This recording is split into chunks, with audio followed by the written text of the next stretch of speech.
de reprendre hein, cet exercice avec un rythme soutenu, puisqu'on va essayer de faire entre un et deux webinars tous les mois sur des sujets qui nous sont remontés principalement pour les clients. Alors, vous verrez, puisque le public qui participe à cette conférence est assez hétérogène en termes de cursus professionnel. J'ai vu qu'il y avait certains confrères qui étaient inscrits d'ailleurs aujourd'hui. Vous verrez qu'on a évidemment orienté hein, ce webinaire pour une présentation à destination plutôt d'entrepreneurs, de chefs d'entreprise, parce que c'est quand même plutôt le public ciblé par cet angelin, donc on prendra parfois des raccourcis sur certaines notions, mais l'objectif aujourd'hui qu'on s'est donné, c'est de répondre à cette question. Est-il toujours intéressant en 2025, en 2026, pardon, de créer une holding? Alors cette question, elle est pas innocente, hein, c'est fréquent de tomber face à des questionnements hein, qui portent sur cette holding, parce qu'il y a beaucoup d'articles qui traitent de ce sujet sur Internet, y compris d'ailleurs sur le site Internet du cabinet Stangelin. On voit aussi bah, des sites proposés, des schémas d'optimisation basés sur la holding. On voit de plus en plus de vidéos sur les réseaux sociaux qui évoquent la possibilité de faire de l'optimisation avec une holding. Bah, le corollaire hein, de ce succès un peu médiatique, bah, c'est un durcissement finalement des textes qui entourent hein, ce dispositif. Et donc, vous verrez qu'on évoquera aujourd'hui ces différents sujets. Alors, pour commencer, je vous ai mis le plan qui va nous animer hein, sur les 40-45 prochaines minutes, puisque c'est le temps qu'on s'est alloué pour traiter cette question. Le plan donc va d'abord très rapidement consister à introduire la notion de holding. Alors, je le redis, hein, elle peut être évidente pour les confrères, les experts comptables qui suivent cette formation. Elle ne l'est pas nécessairement pour tout le monde et notamment les entrepreneurs. Donc, on introduira très rapidement là-dessus pour bien remettre l'église au centre du village. Après, on évoquera les avantages indiscutables de la holding, parce que la holding est un outil extrêmement puissant dans des situations précises, et quand je dis puissant, je dis même incontournable. Et vous verrez ces situations que nous avons découpées en trois grandes familles. On évoquera après les contraintes de la holding, parce que bah, une holding, si c'était simple, si c'était léger, si c'était gratuit, bah, tout le monde en aurait. Mais c'est pas le cas. Et donc, il y a quand même des contraintes à considérer. Des contraintes qui font que, avant même tout changement législatif, on peut déjà s'interroger parfois sur la pertinence d'avoir une holding pour certains contribuables. Et puis, on terminera donc par de la prospective, avec les dernières évolutions législatives relatives au régime fiscal des holdings. Vous verrez qu'on a quand même une tendance assez lourde. On évoquera ce qui a été voté, adopté, hein, notamment dans la loi de finances 2026, mais on évoquera aussi bah, d'autres je dirais rumeurs ou bruits de couloir hein, sur cette holding qui, encore une fois, va certainement payer et paye une partie de son succès médiatique ces derniers temps. Alors avant de lancer, je vous rappelle ou vous précise que vous avez la possibilité d'intervenir, je pense notamment par le chat, peut-être d'ailleurs par prise de parole orale. N'hésitez pas évidemment à poser des questions, à intervenir si vous le souhaitez. On n'est pas très nombreux, donc on pourra tout à fait rebondir et traiter des points précis que j'aurais évoqués ou traités de manière un peu trop large. Alors, introduction extrêmement rapide, c'est quoi une holding?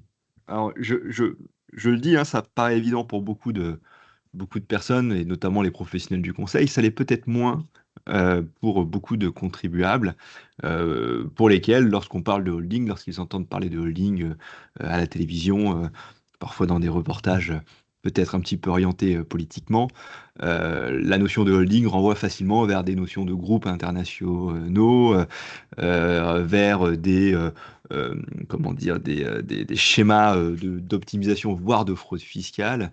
C'est vrai qu'il y a une espèce de cloche qui sonne lorsqu'on entend ce mot holding, qui fait penser que ça concerne finalement les ultra-riches, ce qu'on appelle les ultra-riches, ça concerne les groupes qui sont dans les paradis fiscaux. Et bien, c'est pas une réalité. C'est pas une réalité. En fait, la holding, c'est quelque chose d'extrêmement courant. Beaucoup d'entrepreneurs en France, de TPE et de PME, ont des holdings, pas tous, mais beaucoup en ont. Finalement, il nous paraissait essentiel de rappeler que une holding, c'est pas un montage totalement exotique, et c'est finalement purement et simplement une société. Donc une SARL ou une SAS, ça pourrait être aussi une société civile, mais enfin, restons sur les formes les plus fréquentes, donc SARL ou SAS, parfaitement classique avec les statuts que vous connaissez pour ceux qui ont déjà des sociétés. La seule particularité, c'est que l'activité, l'objet social de cette société, c'est de détenir des titres. Donc il y a des SARL dont l'activité, l'objet social est d'exploiter un restaurant, d'exploiter un garage, d'exploiter un cabinet comptable, mais il y a aussi des SARL ou des SS dont l'activité est de détenir des titres, et dès lors que cette activité est de détenir des titres, alors on parle de société holding. Alors si on veut visualiser ce que je viens de dire, on va prendre le cas de Martin qui va être notre entrepreneur neutre qui va nous suivre tout au long de cette présentation. Martin, qui est entrepreneur, peut très bien détenir les titres d'une société qu'on va appeler Holding Martin. Cette société, encore une fois, c'est peut-être une SS, c'est peut-être une SRL, c'est peut-être une société civile, rien d'extraordinaire. La holding n'est pas une forme sociale spécifique, c'est pas une forme sociale anglaise, par exemple. Non, c'est une SS ou une SARL. Et l'objet social, l'activité de cette holding, c'est de détenir les titres d'une autre société qu'on va appeler, par exemple, l'établissement Martin. D'accord? Donc, dès qu'on est dans un schéma de holding, en fait, on a ce schéma, alors ce qu'on appelle à étage, voilà, ou d'interposition entre l'entrepreneur, donc Martin, et sa société d'exploitation, c'est-à-dire là où il travaille, là où il y a vraiment du business, je dirais, les établissements Martin. Donc ce schéma à étage, retenez-le bien, parce que en fait c'est ça qui caractérise l'existence d'une holding, c'est cet étage intermédiaire, cette interposition, cette société qui se met entre Martin et sa société d'exploitation. On est donc dans un schéma où Martin ne détient pas les titres de sa société, de là où il travaille, je dirais, mais il détient les titres d'une holding qui, elle, détient les titres de sa société d'exploitation. Et alors, on vous l'a mis, il n'y a absolument pas besoin d'être au Luxembourg pour avoir une holding. Ça peut être tout à fait franco-français. La très très très grande majorité des holdings sont franco-françaises. Et je rajouterai même, pour en croiser de temps en temps, quelques entrepreneurs qui ont cru bon de créer des... Alors je parle plutôt évidemment TPE, PME, parce que dans les grands groupes, c'est encore autre chose, mais qui ont cru bon de créer des holdings au Luxembourg et qui aujourd'hui s'en mordent un peu les doigts, parce que c'est un des sujets qui est dans le viseur de l'administration fiscale, sur la réalité de l'activité de la holding au Luxembourg. Et puis parfois, on a des régimes fiscaux qui ne sont pas nécessairement si avantageux que ça au Luxembourg. Et surtout, et vous le verrez par la suite, on a des régimes fiscaux en France qui sont en fait plutôt favorables pour les holdings, ou en tout cas pas trop catastrophiques pour les holdings. Et donc, expatrier sa holding au Luxembourg, sauf dans des cas vraiment spécifiques, ça n'apporte franchement pas grand-chose. Alors voilà, c'était important de bien avoir ça et garder ce schéma en tête parce que c'est vraiment c'est ça une holding. Voilà, c'est une société qui s'interpose entre vous et votre société d'exploitation. Alors, pourquoi est-ce qu'on va être amené à créer une holding? Parce que la holding, c'est un outil extrêmement puissant et il y a des avantages qui sont indiscutables. Personne ne pourra vous dire que dans les cas de figure que je vais évoquer, il n'est pas intéressant de créer une holding. Alors le premier cas, c'est lorsque je veux racheter une société, ce qu'on appelle le LBO. Voilà. C'est-à-dire que je suis entrepreneur ou je veux me lancer dans l'entrepreneuriat. Je peux très bien créer une société, lancer mon business, mais je peux aussi très bien acheter une société qui existe parce que le vendeur prend sa retraite et vend son entreprise avec ses salariés, ses clients, ses fournisseurs. Et donc, je peux très bien être intéressé par la reprise de cette société plutôt que d'en créer une autre. Alors ça, le fait d'acheter une société, euh, c'est-à-dire de payer un prix pour cette société, c'est ce qui va générer les effets les opérations de LBO. Pourquoi? Parce que si on prend un exemple, on a Martin qui donc lui est un entrepreneur et qui exploite une entreprise qui s'appelle les établissements Martin. peu importe l'activité, imaginez un restaurant, imaginez une entreprise de BTP, ça n'a pas d'importance. Euh, Vous avez donc Martin qui détient les titres de cette société, et imaginons que cette société vale 3 millions d'euros. Voilà. On a notre nouvel entrepreneur, notre néo-entrepreneur, qui s'appelle Léo en l'occurrence, qui lui va être intéressé pour racheter cette activité parce qu'il connaît bien l'activité en question, le restaurant, il est lui-même potentiellement restaurateur, et donc il va être intéressé à l'idée de racheter cette société plutôt que d'aller créer un nouveau business en partant de rien, avec toutes les complexités que ça peut engendrer. Euh, pour acheter cette société, il va falloir qu'il trouve de l'argent. Donc le cas classique, c'est que je vais aller faire une dette auprès d'une banque, ça pourrait être auprès de n'importe quel autre tiers. Enfin, évidemment, généralement, c'est auprès d'une banque. Ça peut être la BPI, hein. Je pense que vous avez vu que BPI aujourd'hui est un acteur extrêmement actif, hein, sur le financement des opérations de rachat de société. Et bien donc, Léo va emprunter, donc par exemple auprès d'une banque, la somme, donc les 3 millions d'euros, pour pouvoir ensuite acheter auprès de Martin la société et en devenir le propriétaire.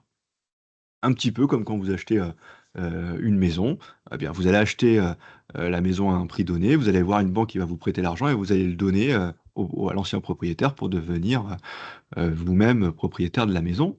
Et donc vous vous retrouvez dans une situation où vous êtes propriétaire de la société d'établissement Martin, mais vous avez une dette vis-à-vis de la banque. Et donc pour rembourser cette dette, eh bien, vous allez devoir prélever des revenus sur les établissements Martin qu'on appelle des dividendes. Je ne vais pas m'étendre sur la notion de dividende, je pense que c'est une notion qui est à peu près comprise par tout le monde, mais enfin, globalement, les excédents, les résultats bénéficiaires de la société vont être versés aux actionnaires, donc à Léo en l'occurrence, pour qu'ils puissent avoir des revenus et rembourser la banque. Euh, un petit peu comme si vous achetiez un bien immobilier pour le mettre en location, ben vous utiliseriez les loyers pour rembourser les emprunts auprès de la banque. Et donc Léo va utiliser ses dividendes pour rembourser la banque. Et c'est là où on a une difficulté dans le montage sans holding, c'est que dès lors que de l'argent sort de la société Les Établissements Martin pour aller dans la poche de Léo, eh bien, vous avez un acteur que l'on connaît tous et qui est incontournable, qui s'appelle le Trésor public, et qui va venir vous demander de payer de l'impôt. Parce que vous le savez tous, hein, lorsque vous êtes entrepreneur, lorsque vous détenez une société, vous êtes contre votre gré peut-être, ou peut-être de votre plein gré, je ne sais pas, ça dépend de la philosophie de chacun. Vous êtes associé avec le Trésor public qui a le droit à une quote-part de ces dividendes qui correspond à l'impôt, hein. Et donc on n'est jamais tout seul, hein, même dans une URL, en fait, vous êtes associé avec le Trésor public qui a le droit à sa quote-part de résultats. De résultats. Donc la question qu'on va se poser, c'est que bah, pour rembourser 3 millions d'emprunts à la banque, combien de dividendes je dois prélever, sachant qu'une partie va partir dans la poche de l'administration fiscale. Alors la taxation sur les dividendes, vous savez que, enfin, je ne sais pas si je vous le rappelle ou si je vous l'apprends, mais elle subit en fait une flat tax, qui était jusqu'au 31 décembre 2025 de 30%. D'accord? Donc si je reprends mon image de tout à l'heure, en fait, si vous êtes en SASU ou en URL, vous n'avez jamais été associé unique, vous avez été associé à 70% et à 30%, c'était le Trésor public qui était votre associé minoritaire. Alors il a même augmenté sa participation, puisque depuis le 1er janvier 2026, c'est 31,4%. La flat tax a été légèrement augmentée. Et alors, sachez, parce souvent on ne parle que de ce taux, donc qui maintenant est de 31,4, mais sachez qu'en réalité, dans des situations où les revenus sont très importants, viennent se rajouter des contributions qu'on appelle la contribution exceptionnelle sur les hauts revenus ou la contribution différentielle sur les hauts revenus, qui peuvent conduire même ce taux d'imposition à 38,6%.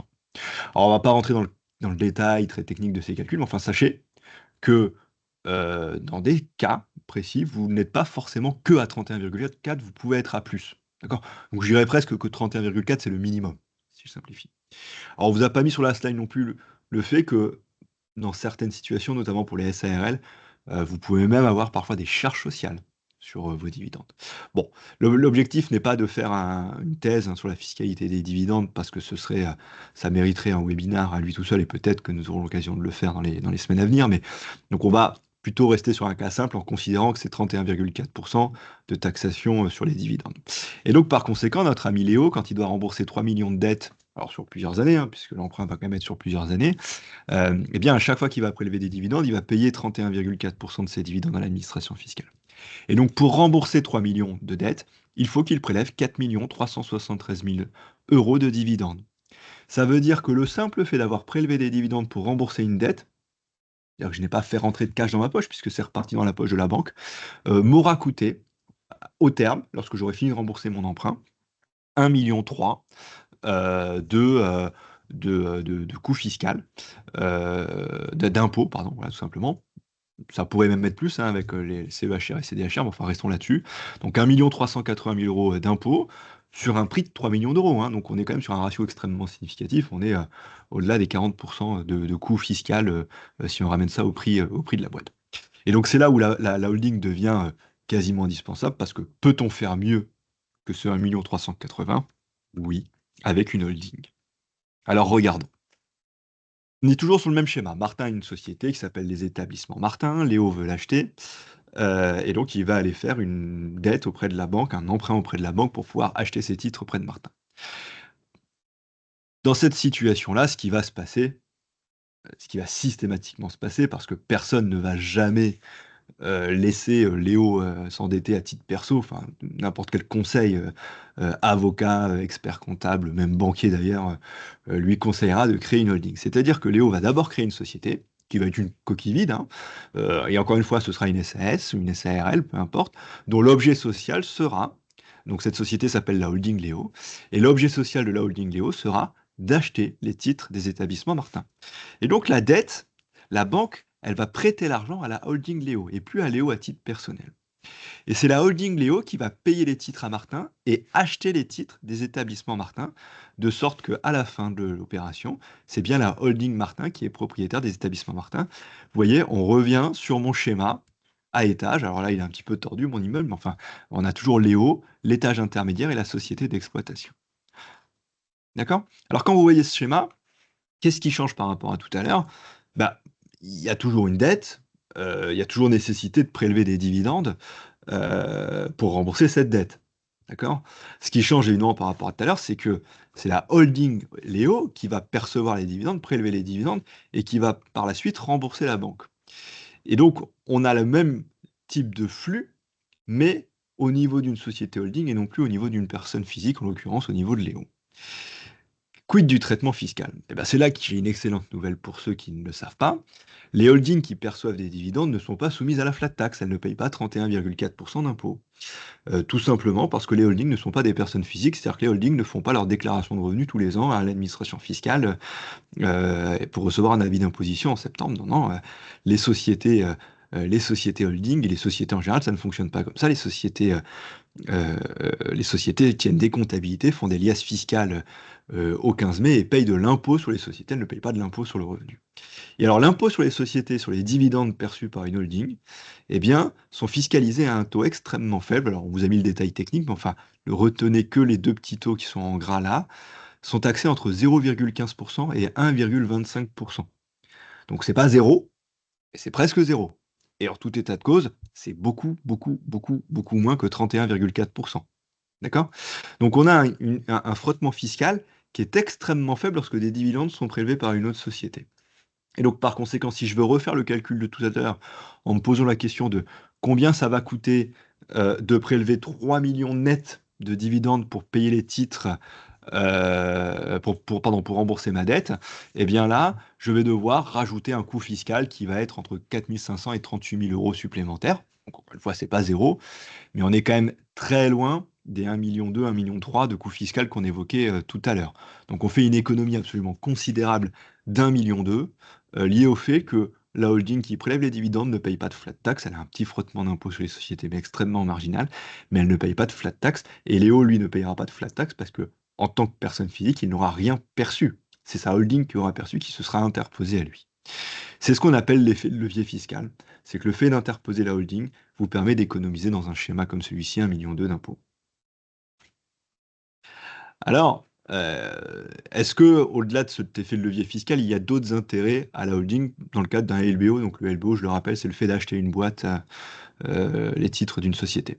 Alors déjà, oui, il peut y avoir le bénéfice de la mutualisation de la trésorerie. C'est-à-dire que si vous avez déjà une entreprise, une société qui a de la trésorerie, bah, vous pourriez être intéressé, plutôt que d'aller emprunter de l'argent à la banque, d'utiliser une partie de cette trésorerie. Et donc pour ça, vous allez créer une holding qui va remonter la trésorerie de votre première société Donc en fait, quelque part, votre holding va s'endetter auprès de votre propre société pour ensuite aller acheter les titres des établissements Martin, si on reste dans cet exemple. Ça, c'est la mutualisation de la trésorerie dans le cadre d'un LBO, c'est quelque chose qui peut effectivement se retrouver. Il y a aussi un intérêt fiscal, c'est que les intérêts d'emprunt que vous allez payer à la banque, euh, lorsque c'est euh, lorsque c'est la holding qui paye les emprunts et donc les intérêts d'emprunt, eh bien, ce sont des charges qui vont venir se déduire de vos bénéfices et donc créer un peu d'économie fiscale grâce à la déduction de ces intérêts. Enfin, dernier intérêt, peut-être le plus fort et en même temps le plus contournable, c'est de protéger le privé. Parce que vous avez bien vu que dans le schéma numéro un, Léo était endetté à titre personnel, c'était Léo qui était endetté, donc s'il y avait un problème, s'il n'arrivait plus à assumer ses dettes, eh bien il pouvait être embêté par la banque à titre personnel, et donc se faire empoisonner sur son patrimoine personnel. Le fait que là, dans le schéma avec holding, c'est la holding qui emprunte, ce n'est plus Léo à titre perso qui est créancier, débiteur, pardon, et par conséquent, s'il y a un sinistre, par principe, c'est la holding qui va être embêtée, qui, dans le pire des cas, finira en liquidation judiciaire, mais Léo, lui, ne sera pas embêté. Alors, je vais de suite nuancer ça, évidemment, parce que la réalité, c'est que dans la plupart des opérations de LBO, la banque va accepter de prêter à la holding sous réserve que Léo, celui qui a créé la holding, se porte caution. Ce qui revient finalement à reporter de nouveau le risque sur son patrimoine perso. Il faut évidemment pas totalement se leurrer là-dessus. Euh, voilà, donc ça, c'est quand même quelque part à la fois le plus évident, c'est que j'ai mis la dette dans une société qui a un autre patrimoine que le mien, mais d'un autre côté, dans les faits, c'est très très rare de ne pas avoir de cautionnement. Alors, BPI aujourd'hui intervient sur ce cautionnement, ce qui vous permet de limiter votre cautionnement et donc de quand même limiter votre exposition à la dette de la holding, mais c'est quand même assez difficile d'arriver à totalement s'en prémunir. Donc, l'interposition de la holding va, dans la majorité des cas, en fait, vous permettre de limiter votre exposition à la moitié de la dette, puisque généralement la caution que vous donnez est de la dette. Donc ça, c'était la première, le premier avantage indiscutable de la holding, bah, c'est finalement cette capacité à acheter des sociétés avec un effet de levier fiscal dans le cadre d'un LBO. L'autre intérêt de la holding, eh bien, c'est lorsqu'on vend une société. Donc, dans le premier cas, on était dans l'achat, là, on va être dans la vente, avec des opérations qu'on appelle les apports-cessions. Alors, on va encore une fois essayer de l'illustrer parce que c'est, je pense, ce qu'il y a de plus parlant pour vous. Et donc, on est toujours avec notre Martin qui détient toujours une entreprise qui s'appelle les Établissements Martin, qui vaut toujours 3 millions d'euros. Martin, il a 56 ans, il est fatigué, il en a marre, et donc il décide de vendre sa société. Euh, on va considérer, encore une fois par mesure de simplification et de simplicité des chiffres, que Martin a créé sa société, les Établissements Martin, il en est le créateur, et on va considérer qu'il l'a créé avec 1 euro de capital social, ce qui est fréquent, hein. Souvent on crée sa société à partir de pas grand-chose, et que donc bah, sa société a pris de la valeur au cours des années à laquelle il l'a exploité après sa création, et il est totalement à l'origine de la création de valeur de cette société. Alors, Martin, il peut avoir déjà une première hypothèse, c'est dire, bon, bah, je vends, et donc les 3 millions que j'avais de titres de société se transforment en 3 millions de cash. Bon, vous vous souvenez, hein, ce que je vous ai dit tout à l'heure sur l'actionnaire que l'on avait tous en commun, à savoir le Trésor public, eh bien, le Trésor public va alors vous demander de lui remettre la quote-part qui lui revient. Et alors, pour faire simple, la fiscalité applicable sur les cessions titres est grosso modo, la même que celle sur les dividendes, c'est-à-dire la fameuse flat tax à 31,4%, parfois de la CEHR à 4%, parfois de la CDHR, bon, ça va entre 31 et 37%, c'est à peu près la même règle que celle des dividendes. Et donc, Martin qui vend 3 millions de titres, qui encaisse 3 millions de cash, sachant qu'à l'origine elle ne valait que 1 euro sa boîte, il a réalisé une plus-value de 3 millions d'euros. Et donc, c'est sur ces 3 millions d'euros qu'il va payer l'impôt. Là, j'ai fait un calcul, bon, au doigt mouillé, parce que le taux, encore une fois, il est entre 31 et 38%. Il va payer 1 060 000 euros d'impôt, et donc il ne lui restera plus que 1 940 000. Alors, plus que 1 940 000 en toutes ces causes. Vous voyez que l'administration fiscale a pris plus du tiers du prix euh, pour, euh, pour se désengager de son association. Euh, et donc, euh, et donc, on voit quand même qu'il y a euh, un beau, comment dire, un beau dégraissage de la trésorerie disponible post-vente. Il ne reste plus qu'1 940 000. Voilà. Alors, Martin peut très bien accepter cet état de fait, hein, peut très bien se dire, bah, moi, ça me va. Voilà, soit j'aime payer les impôts, soit je considère que bon, ok, 1 240 000, ça me suffit, puis au moins ils sont dans ma poche. Mais Martin pourrait aussi imaginer de faire un apport cession. Alors, c'est quoi un apport cession? On est toujours dans la même situation. Et ce qui va se passer à ce moment-là, c'est qu'on va expliquer à Martin qu'avant de vendre sa société, il a la possibilité de créer une holding. Vous voyez, on revient sur mon schéma par étage. Et donc, on va lui dire, mais avant de vendre, tu vas interposer une holding entre toi et les établissements Martin. Et donc, une fois que tu as fait ça, euh, toi, Martin, tu détiens les titres de la holding Martin. Et c'est la holding Martin qui détient les titres des établissements Martin. Et donc, c'est la holding Martin qui va être l'entreprise, la société qui va vendre les établissements Martin. Ce n'est plus Martin qui vend les établissements.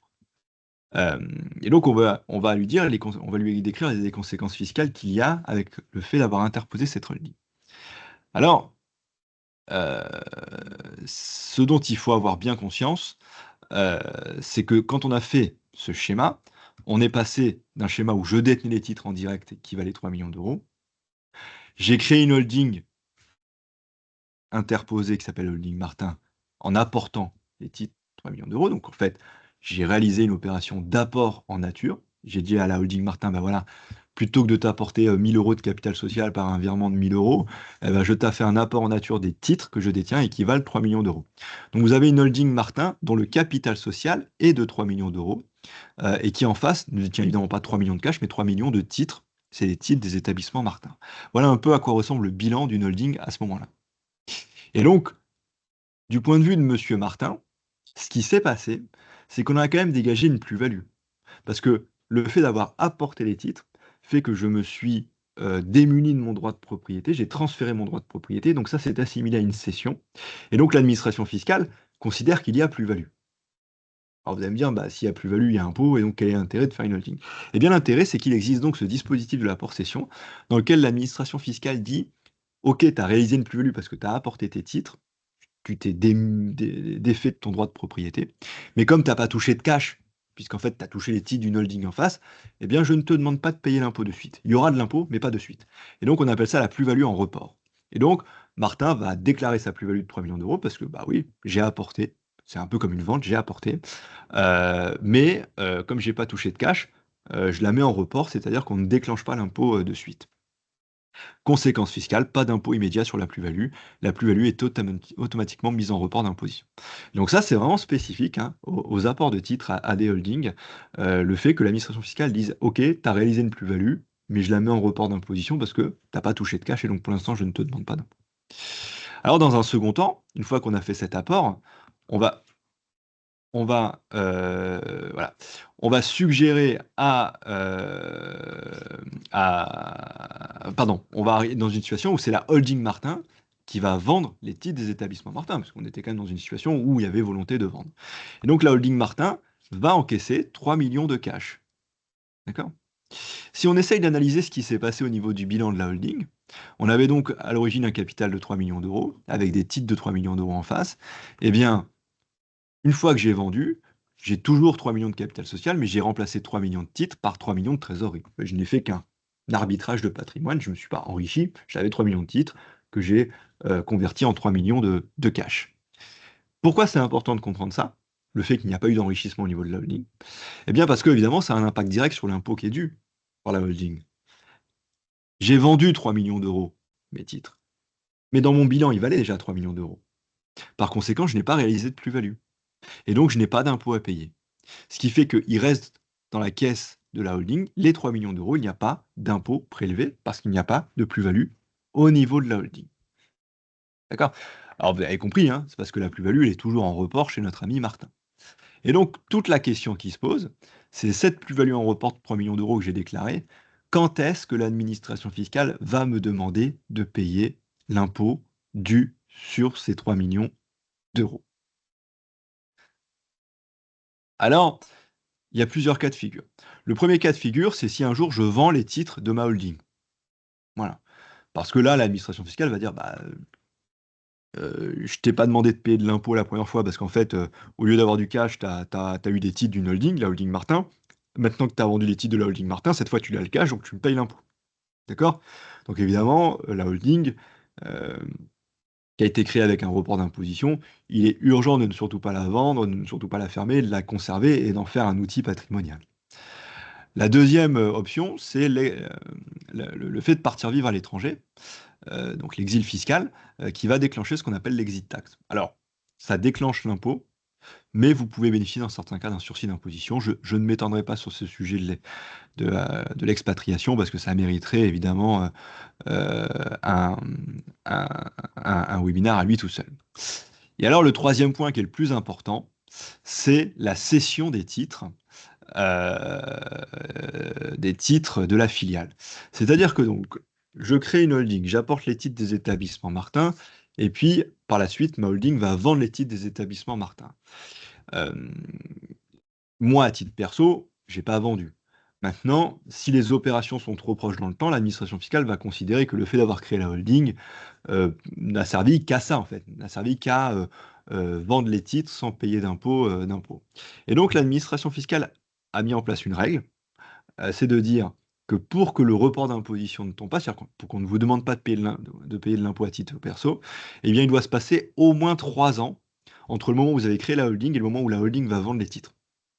Voilà. S'il se passe plus de 3 ans, bah, il n'y a pas de sujet. S'il se passe moins de 3 ans, alors il y a des conséquences qu'on va regarder avec un schéma. Donc, le schéma. J'apporte des titres à une holding. Donc, j'ai apporté les titres des établissements Martin à la holding Martin. Cette holding va vendre les titres des établissements Martin. Elle va encaisser les fameux 3 millions d'euros. Si cette cession a lieu après 3 ans, c'est-à-dire que j'ai créé ma holding en 2015 et je vends les établissements Martin en 2025, il s'est passé 10 ans, pas de sujet. D'accord, ça fait plus de 3 ans, mon report d'imposition ne tombe pas. Oui, le report perdure, on ne vous demande pas de payer de l'impôt à titre perso. Si en revanche, ça fait moins de 3 ans, c'est-à-dire que la holding, vous l'avez créée un peu tardivement, voire parfois la veille de l'opération de cession. D'accord? Eh bien là, l'administration fiscale va dire, soit tu me payes l'impôt sur ta plus-value en report, enfin dans ce cas, honnêtement, valait mieux pas créer de holding, parce que si c'est pour payer l'impôt, quoi qu'il arrive, autant pas créer de holding, soit tu prends l'engagement de réinvestir le fric qui a été encaissé par ta holding dans des activités économiques. C'est-à-dire que l'administration fiscale va accepter de maintenir le report d'imposition, de ne pas vous faire payer d'impôts, si vous vous engagez à remettre l'argent dans l'économie. Et quand je dis dans des activités économiques, vous oubliez de suite tout ce qui va être boursicotage, immobilier locatif, acheter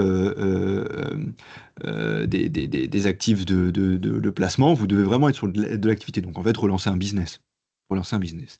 Et vous devez investir au moins 70%. Donc sur 3 millions d'euros de prix encaissés, vous devez réinvestir au moins 2 millions 100 dans des activités économiques. Et si vous faites ce réinvestissement à hauteur d'au moins 70%, eh bien dans ce cas, l'administration fiscale accepte de maintenir le report. Si en revanche, vous n'avez pas réinvesti les 70%, alors bah, le report d'imposition tombera. Donc, c'est très important, c'est-à-dire que le fait de créer une holding au dernier moment vous permet potentiellement de bénéficier quand même du report d'imposition, sous réserve de réinvestir au moins 70%. Vous avez un délai de 3 ans hein, pour réinvestir ces 70%. Donc voilà, si vous avez vendu en 2025 jusqu'à 2028 pour réinvestir les 70%. 70%. Alors, ça, c'est vraiment le schéma phare de la possession.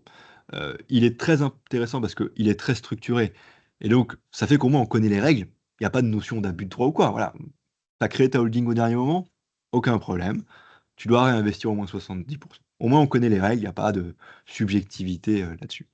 Alors, quand on dit réinvestir, c'est soit je réinvestis, je relance un business, ça peut arriver, hein, je l'ai déjà vu. J'ai arrêté une activité d'expert comptable pour ouvrir une crêperie. Bon, ah, bah, si tu as tout remis dans ta crêperie, bah, c'est bon, tu as relancé un truc économique. Et puis parfois, vous avez ceux qui en fait ont vendu leur entreprise, mais n'avaient pas nécessairement l'intention de se relancer à titre perso dans une activité économique parce qu'ils sont des proches de la retraite, par exemple, voire à la retraite.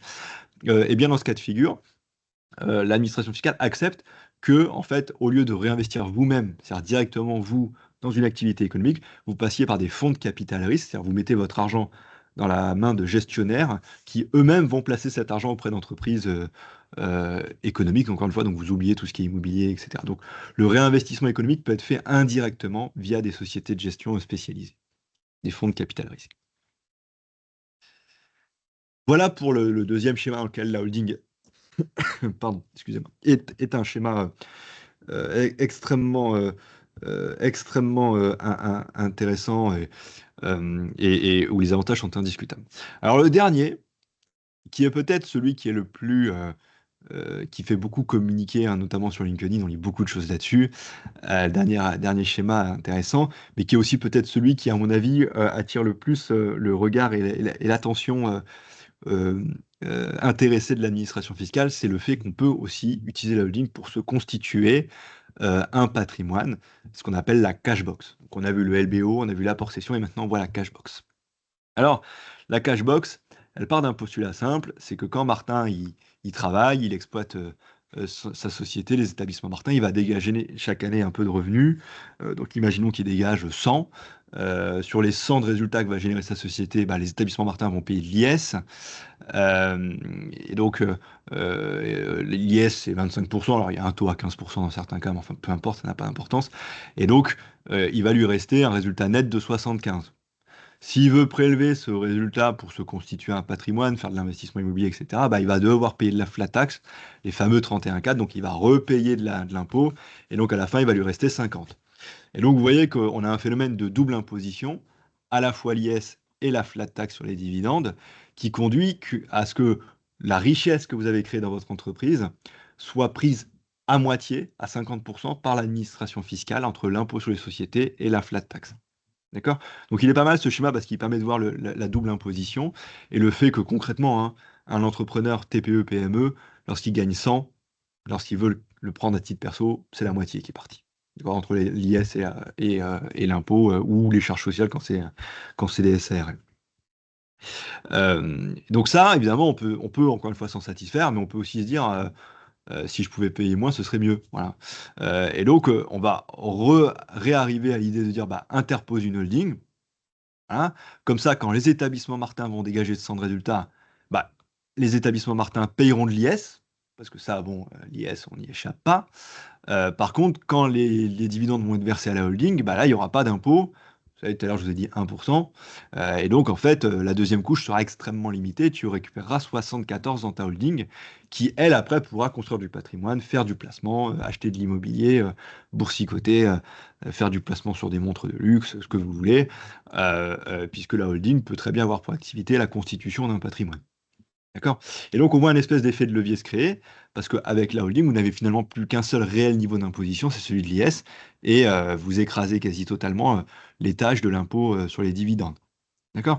Et donc, c'est ce qu'on a appelé des cash box, c'est-à-dire l'idée de se dire, si tu veux te constituer un patrimoine grâce à la richesse créée par ton entreprise, vaut mieux le faire via une holding, parce que tu as un effet de levier important lié au fait que tu vas pouvoir finalement ne pas payer la flat tax et l'argent qui correspond à la flat tax, le réinvestir et alimenter la constitution de ton patrimoine. Et donc évidemment, en synthèse, se constituer un patrimoine sans holding, bah, ça veut dire partir de 50%. Se constituer un patrimoine avec une holding, c'est partir de 74%. Et donc c'est là où évidemment se créent des schémas sur LinkedIn ou créer votre holding, comme ça vous ne payerez jamais d'impôts. Bon voilà, bon, c'est évidemment un peu plus compliqué que ça, mais on comprend bien l'effet de levier hein, qui est lié au fait que bah, il vaut mieux interposer une holding qui ne paye pas d'impôts sur les dividendes pour qu'elle-même construise mon propre patrimoine. Et après tout, même si c'est plus mon patrimoine mais celui de ma holding, je détiens 100% de la holding, donc je détiens 100% euh, du, euh, du patrimoine détenu par la holding. Je l'ai rappelé en bas, évidemment, ça ne fonctionne que dans l'hypothèse où vous êtes dans une logique patrimoniale, c'est-à-dire acheter des actifs, placer du cash. Si votre objectif c'est de partir en vacances et de cramer tout le cash, être au casino tous les soirs, du soir au matin, ça ne fonctionne pas. La holding ne peut pas être au casino à votre place du soir au matin. Donc le système de cashbox ne fonctionne que pour ceux qui sont en souhait et capacité de gestion de finances de se créer un patrimoine et pas pour ceux qui veulent consommer. Ceux qui veulent consommer ne créent surtout pas de holding, payer l'impôt et profiter de la vie. C'est absolument pas critiquable, mais en tout cas, la cashbox n'est pas une option pour vous. Alors, on a vu hein, les trois schémas, cashbox, LBO, apport-cession.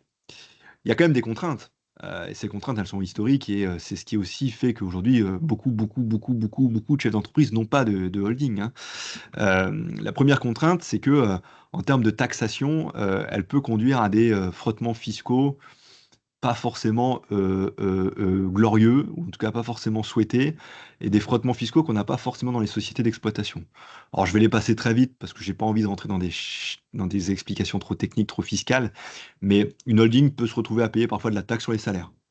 Voilà. Je ne détaille pas plus que ça, mais c'est une taxe qui est spécifique, notamment aux holdings. Les holdings aussi ne peuvent pas forcément déduire toute la TVA sur les dépenses qu'elles ont. D'accord? Parfois même, elles ne peuvent pas déduire la TVA. Donc, ça peut créer un peu de perte aussi sur la TVA par rapport à la gestion d'une société d'exploitation. Il y a certains dispositifs fiscaux de faveur, c'est-à-dire des avantages fiscaux, des crédits d'impôt, des abattements, etc., dont vous pouvez bénéficier lorsque vous, entrepreneur, donc vous, Martin, vous détenez les établissements Martin en direct, mais que vous ne pouvez plus avoir si c'est une holding qui détient les titres à votre place. D'accord? L'interposition d'une holding peut être une vraie contrainte. Alors, il y a plusieurs dispositifs, je vais en citer un qui est très important, c'est celui des jeunes entreprises innovantes. Donc les jeunes entreprises innovantes, ce sont les entreprises qui dépensent beaucoup d'argent en R&D et qui bénéficient d'exonérations notamment de charges sociales et parfois d'impôts locaux. Ces jeunes entreprises innovantes, dans les conditions pour bénéficier des exonérations, il faut qu'elles soient détenues au moins à 50% par des personnes physiques. Et donc, il ne peut pas y avoir, en tout cas sur des niveaux d'interposition trop importants, il ne peut pas y avoir de holding. Si vous avez des holdings au-dessus de la jeune entreprise innovante, même si elle fait que de la dépense de R&D, elle ne bénéficie pas du dispositif. Il y a un exemple précis d'un dispositif qui prévoit que en présence de holding, ça n'est plus possible de bénéficier des avantages. Il y a les coûts de gestion, parce qu'il faut créer la holding, il faut faire un apport de titres. Quand on est sur un apport cession, il faut faire de la comptabilité, il faut faire des assemblées générales, il faut faire des déclarations fiscales. Enfin, tout ça, c'est quelques milliers d'euros par an, alors qui font évidemment le fonds de commerce des cabinets comptables comme le nôtre, même si, je vais être très franc, c'est pas avec les holdings qu'on gagne le plus notre vie, mais ce sont des coûts de gestion que vous devez anticiper avant de créer une holding, parce que bah oui, une holding, ça ne coûte pas zéro. Et c'est aussi plus de complexité, parce que ça veut dire des flux entre différentes sociétés, ça veut dire des comptes bancaires différents, ça veut parfois dire des facturations entre les sociétés, et donc c'est un alourdissement assez considérable de la gestion de votre quotidien. Ces deux derniers points, coût de gestion et complexité, c'est souvent les deux points qui sont pas du tout anticipés par ceux qui ont suivi des masterclass sur Instagram ou LinkedIn et qui ont créé des holdings et qui, le jour où ils arrivent avec leur holding, se disent: «Ah oui, mais en fait, il faut que je fasse des AG, il faut que je fasse une compta, il faut que je fasse du fiscal. Ah oui, mais j'ai rien dans» oui, oui, mais même si tu as rien, il faut faire tout ça, c'est une obligation, sinon tu peux être sanctionné. Alors, au-delà de ces contraintes un peu historiques et basiques, je dirais, il y a aussi aujourd'hui, et je l'ai dit en introduction, mais à cause de cette médiatisation, parfois un peu exécrable, qu'on a sur les réseaux sociaux, autour de la holding, bah, une tendance fiscale, pas forcément très très, comment dire? Très ensoleillée.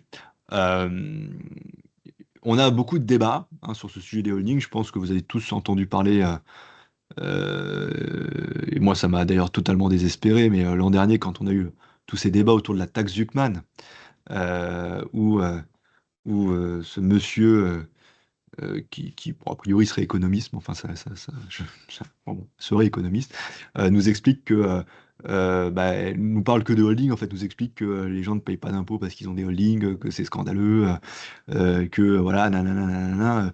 Bon, d'ailleurs, il dit pas autre chose que moi, c'est-à-dire qu'il est le premier à dire que la holding, c'est pas un truc de groupe international et tout. Il dit c'est un truc local, voilà, et que tout le monde peut faire et qui permet de pas payer d'impôts. Et disons les choses, hein, c'est un peu la cashbox que j'ai décrite tout à l'heure. Donc ils sont tombés dessus. Bon, alors il y a eu Zuckman, OK, il y a eu deux trois sujets, 2-3 reportages sur des, émissions parfois un peu politisées. Tout ça fait que malheureusement le politique s'est un peu, empressé, de prendre le sujet à bras-le-corps.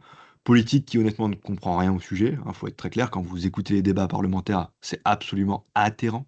C'est absolument atterrant.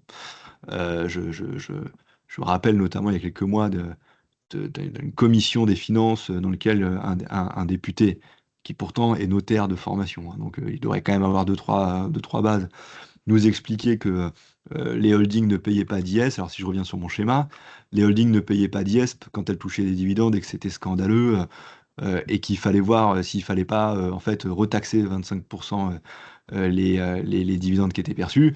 Mais c'est évidemment une aberration de dire ça, parce que pourquoi la holding ne paye pas d'IS à 25% sur les dividendes? Mais parce que l'IS a déjà été payé par la première société. Donc si on retaxait les dividendes à 25%, on ferait payer deux fois l'IS.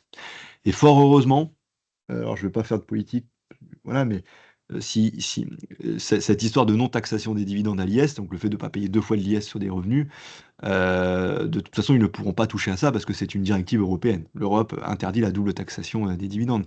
Mais peu importe, le sujet, c'est qu'on est quand même face à des parlementaires qui comprennent rien à rien et qui donc sont convaincus qu'en fait, une holding ne paye pas d'IS. Non, c'est pas qu'elle paye pas d'IS, c'est que l'IS a déjà été payé. En fait.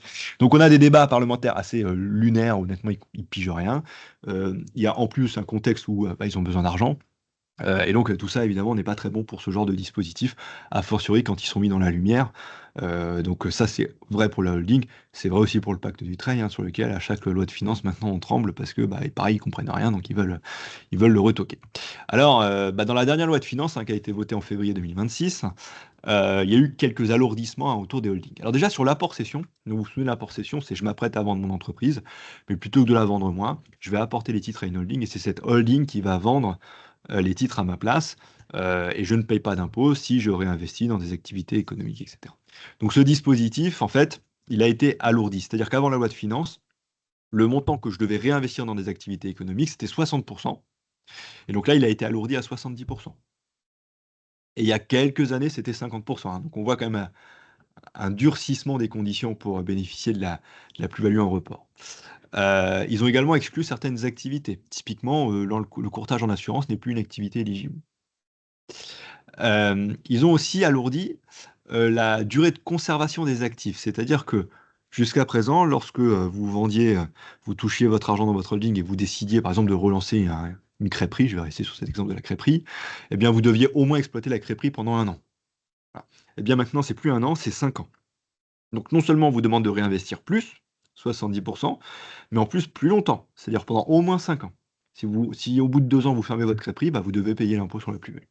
Donc on voit que il y a une tendance au durcissement parce que l'ensemble des conditions a été durci. Alors à part le délai de réinvestissement qui a été allongé, ça faut reconnaître que c'est plutôt un assouplissement, mais on voit quand même qu'il y a une tendance enfin, au durcissement des conditions.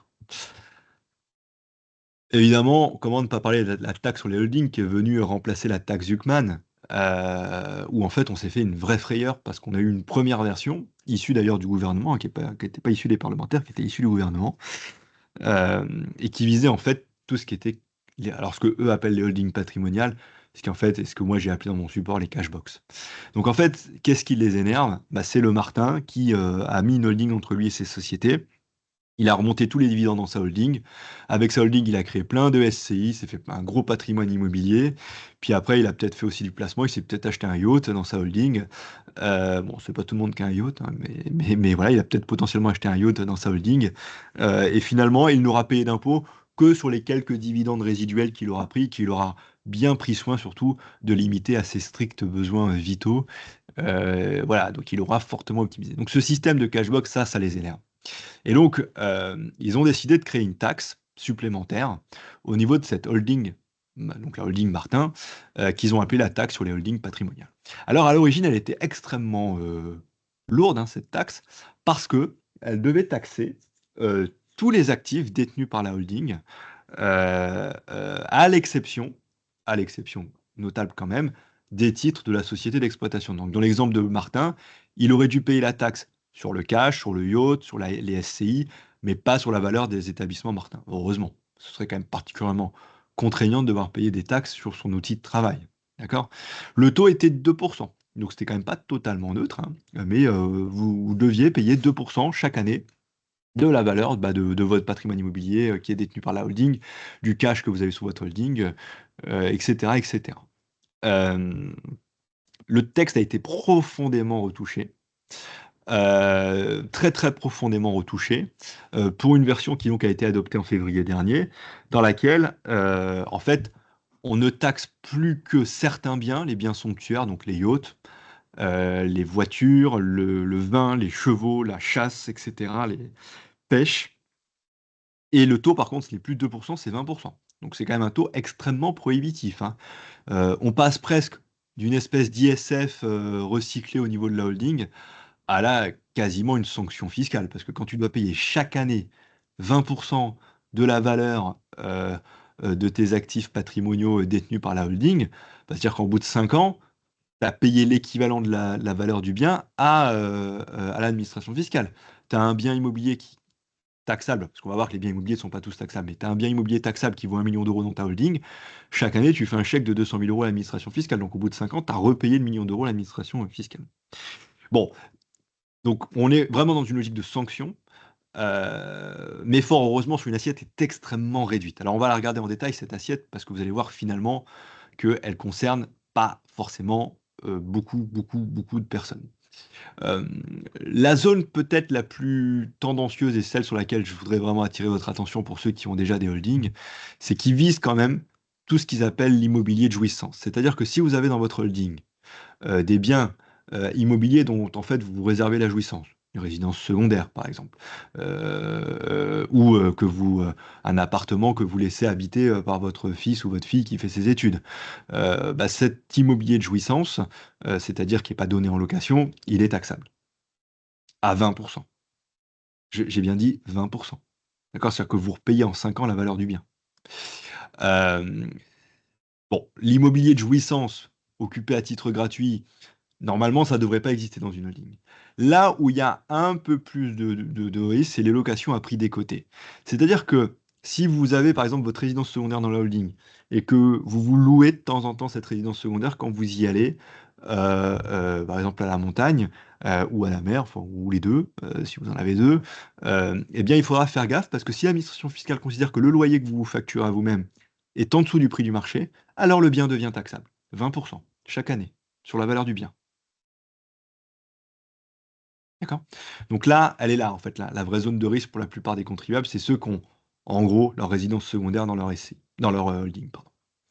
Alors par contre, évidemment, si vous avez de l'immobilier que vous donnez en location à des tiers, vous touchez des loyers, vous avez des biens qui sont liés à votre activité professionnelle, tout ça, évidemment, il n'y a pas de sujet, c'est pas taxable. Ce qui est vraiment taxé, c'est quand en fait vous profitez du bien et soit vous payez pas assez. D'accord? Donc attention à ça.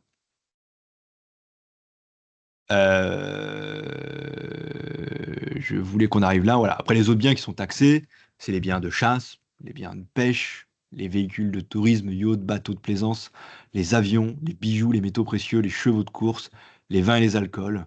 Voilà, tout ça. Tous ces actifs-là, c'est ceux qui sont taxés à 20%. Donc on est quand même sur des trucs très ciblés, qui sont quand même pas forcément des trucs qu'on retrouve dans toutes les holdings, et sur lesquels il faut donc être très attentif, faire très attention, parce que si vous avez ça dans vos holdings, bah, il faut quand même carrément se poser la question de les sortir. Nous, on a accompagné des clients hein, qui avaient des biens de nature diverse, mais qui en tout cas pouvaient se concerner, être concernés par cette taxe. Bah, en fait, ils se sont dit à un moment donné, il vaut mieux les sortir et payer l'impôt pour les sortir que de se retrouver à payer 20% chaque année. Et donc on voit bien qu'on est encore une fois dans une logique de sanction avec cette taxe, qui est très loin de l'esprit de la première taxe, qui était une taxe de 2%, qui était plus un ISF sur la holding. D'accord? Alors après, je vous ai mis d'autres slides hein, pour rentrer plus en détail sur dans quel cas vous êtes taxable ou pas. Mais je vais pas, comme il reste que 5 minutes, je vais pas rentrer dans ce détail, et puis vous pourrez récupérer le support évidemment. Mais je pense que le plus important pour vous, c'est de vous dire est-ce que j'ai un de ces biens dans ma holding? Et si oui, ben, il est très urgemment l'heure d'en parler avec votre conseil, et si possible, que votre conseil soit pas ChatGPT, quoi, soit un vrai conseil, parce que là, il y a un peu le feu quand même sur le sujet. Alors, en conclusion de ce webinaire, la question c'était est-ce qu'en 2026, il est toujours intéressant de créer une holding? Alors oui, c'est un outil qui est toujours franchement très puissant à bien des égards et très pertinent, notamment sur les opérations de LBO. Donc j'achète une société. Sur les opérations d'apport-cession, même si les conditions se sont durcies, c'est intéressant. Quand on parle d'apport cession et de durcissement des conditions, les conditions, c'est lié au maintien du report d'imposition. Je rappelle que si vous avez créé votre holding plus de 3 ans avant la vente de votre entreprise, vous n'êtes pas soumis à ces conditions de réinvestissement. Donc, le mot clé, comme toujours en matière de gestion de patrimoine, c'est anticipation. Si vous vous dites que vous allez céder votre boîte dans les 5 ans, c'est peut-être le moment, je ne sais pas si c'est le moment de créer votre holding, mais c'est peut-être le moment de se poser la question de est-ce que je ne devrais pas créer une holding? Parce que ça peut quand même vous enlever un sacré fardeau pour la suite. On retrouve aussi, je ne l'ai pas évoqué parce que là on est plus sur des sujets de niche, mais dans les problématiques de transmission d'entreprise ou parfois de patrimoine, l'interposition d'une holding peut être intéressante pour transmettre du patrimoine à ses enfants, par exemple en démembrement, faire du pacte du trade. La holding peut être intéressante. Je ne dis pas qu'elle est intéressante, je dis qu'elle peut être intéressante parce qu'il faut toujours regarder chaque cas de figure avant de donner une réponse catégorique. Un gros point de vigilance, c'est les cashbox. On voit bien que, elles sont clairement dans le viseur. Je ne pense pas qu'elles en sortent de suite. Est-ce qu'on va voir la taxe sur les holdings élargir son champ? Peut-être. Est-ce qu'on va avoir une taxe Zuckman arriver? Possible. Est-ce que les choses vont bouger? Certainement. Donc, je ne dis pas qu'il ne faut pas créer de cashbox. Je dis simplement qu'il faut avoir conscience que c'est un système qui est clairement dans le collimateur. Ils n'interdiront pas de le faire, ils n'interdiront jamais de faire des cashbacks, je ne pense pas. Ils ne pourront jamais interdire que les dividendes remontent en franchise d'impôt parce que c'est la directive européenne qui nous protège. Par contre, ils pourront évidemment, et ça vous savez qu'ils sont très forts pour ça, rajouter des taxes, rajouter des taxes, rajouter des taxes. Un dernier point qu'on n'a pas évoqué, c'est l'abus de droit. Parce que il peut arriver parfois que les holdings soient franchement faites dans des optiques de pure optimisation. Alors c'est évidemment le cas de ceux qui ont créé des holdings pour acheter leur résidence principale avec le cash de la filiale sans se faire de loyer. Bon, alors là, vous êtes vraiment dans le truc abusif, plus taxe à 20%, enfin vous êtes vraiment dans le truc qui va pas. Vous pouvez aussi avoir des schémas qui sont remis en cause, par exemple des apports cessions. Donc j'ai créé ma holding pour vendre ma filiale, remis en cause parce que la holding, en fait, finalement, elle n'avait ni compte bancaire, ni comptabilité, elle faisait jamais de déclaration fiscale, etc., etc. Donc la fictivité de la holding est une vraie zone de fragilité. Il suffit pas d'avoir déposé des statuts de holding sur le greffe pour avoir une holding. Non, il faut aussi qu'elle ait une existence, une compta, des déclarations fiscales, une assemblée générale chaque année. La fictivité est quand même un moyen de remise en cause des montages par l'administration fiscale. Et donc, toujours privilégier la prudence. Il faut qu'il y ait une réalité économique dans vos schémas. Il faut que tout soit traçable, tout soit fait avec pertinence et ne pas vous laisser embarquer sur des statuts de holding tout fait et disponible gratuitement si vous laissez votre adresse mail sur LinkedIn. Non, faut être un peu prudent sur ces sujets. Honnêtement, les enjeux financiers sont tellement monstrueux que ça en vaut pas la peine. C'est une économie qui, à mon avis, n'en vaut pas la peine. Vous allez peut-être dire que je suis en conflit d'intérêts quand je dis ça, mais en tout cas, je le crois sincèrement. Eh ben, écoutez, je crois qu'en termes de timing, on va être au top, puisque ça va être l'heure de conclure ce webinaire. Eh bien, écoutez, j'espère qu'on a répondu à vos questions, aux questions que vous aviez. On a essayé de balayer assez large, d'être assez simple, d'être assez pratique. Vous avez nos coordonnées, n'hésitez pas à nous contacter, soit moi, soit directement quelqu'un de mon équipe. On se fera évidemment un plaisir de vous répondre. En tout état de cause, chaque situation mérite d'être étudiée, approfondie, analysée. Si la holding est un outil qui nous paraît pertinent dans votre situation, bah, sa mise en place devra être faite avec sérieux et professionnalisme parce que ben, c'est encore une fois quelque chose qui est puissant, mais qui peut aussi être particulièrement périlleux. Eh bien, il me reste à vous souhaiter à tous une excellente journée.